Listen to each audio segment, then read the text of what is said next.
महाराष्ट्र की राजनीति में एक बार फिर बड़ा उलटफेर हुआ है। साल 2019 के लोकसभा चुनाव के बाद से ये अब तक का तीसरा बड़ा उलटफेर है। बता दें कि पहले साल 2019 में एनसीपी नेता अजीत पवार ने देवेंद्र फडणवीस के समर्थन की चिट्ठी राज्यपाल को दिखाकर डिप्टी सीएम की शपथ ले ली थी, लेकिन बाद में शरद पवार के कड़े रुख के चलते पार्टी विधायकों ने अजीत का साथ नहीं दिया। इसके बाद महाराष्ट्र में कांग्रेस, एनसीपी और शिवसेना की सरकार बनी, लेकिन यह सरकार भी 2.5 साल बाद बगावत की भेंट चढ़ गई। इस बार बगावत शिवसेना में हुई थी। एकनाथ शिंदे ने शिवसेना के विधायकों को अलग कर सरकार बना ली। इस बार बगावत एनसीपी में हुई और शरद पवार के भतीजे अजीत पवार ने चाचा को गच्चा देते हुए डिप्टी सीएम की शपथ ग्रहण कर ली। इसके साथ ही अजीत पवार ने एनसीपी पर दावा भी ठोक दिया है।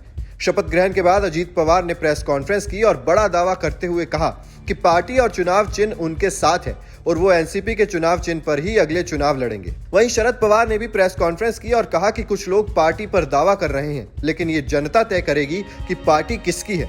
इन दोनों बयानों से साफ है कि पार्टी को लेकर लड़ाई हो सकती है। ऐसे में फिर से दल बदल विरोधी कानून के प्रावधानों की चर्चा होगी।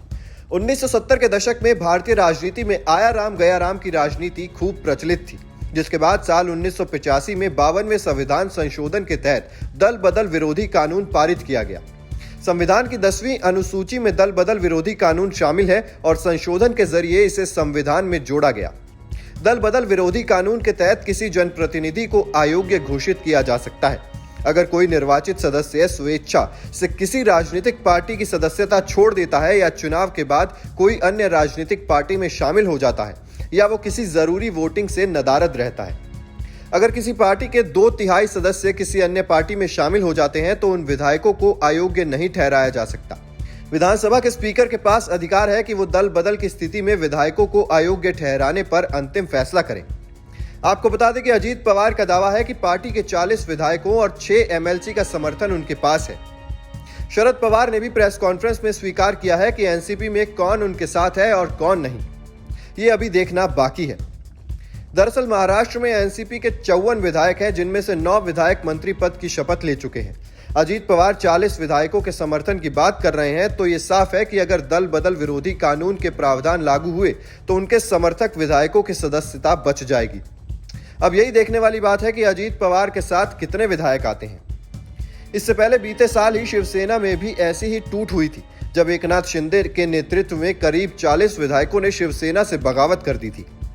शिंदे ने अपने गुट को असली शिवसेना बताया था और पार्टी की चुनाव चिन्ह और पार्टी के नाम पर दावा कर दिया था। चुनाव आयोग ने भी शिंदे के पक्ष में फैसला दिया। ये मामला सुप्रीम कोर्ट गया, जिसमें सुप्रीम कोर्ट ने कई अहम टिप्पणियां की। सुप्रीम कोर्ट ने कहा कि किसी राजनीतिक दल के बहुमत खो देने पर अपनी पार्टी के सदस्यों को कब्जे में करने के लिए दल बदल विरोधी कानून को हथियार नहीं बनाया जा सकता। शिंदे के वकील हरीश साल्वे ने दलील दी थी कि पार्टी के भीतर का विवाद दल बदल विरोधी कानून के दायरे में नहीं आता है।